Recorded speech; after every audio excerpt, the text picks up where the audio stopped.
Bang sa inalinis na niya. Mukhang makakakuha pa nga ng gold from doon. Pero Kendra, 3v1. Oy! Sinang yung sila! Sinatagin nila sa amin, boys! Sila na parang kailan sa ilang ng Torres namin na another check ng paa para kay Brusco. Grabe naman talaga! Oh, yun na naman. Stick na doon. Si Marky. Engage mula kay Kyrie. Kailan nakakari. Tatlong class on the season. Pwede kumuha kay Filipino. They will always want to look for other opportunities, such as in the top lane, and then that's a pretty good start. No way! We have Omega securing the Lord! Pinyak para kay Kendra! Nag-giveaway damage! Sniper niya! Nakatutok lang! Pero ngayon!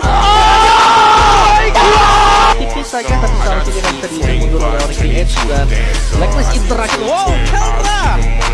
Wow, hasil dari kedua dan bagat kembali.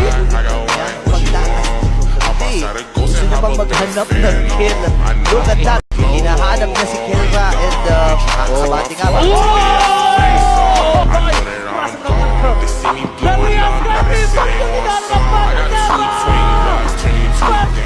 Everybody! Prasa mendapatkan double kill! What the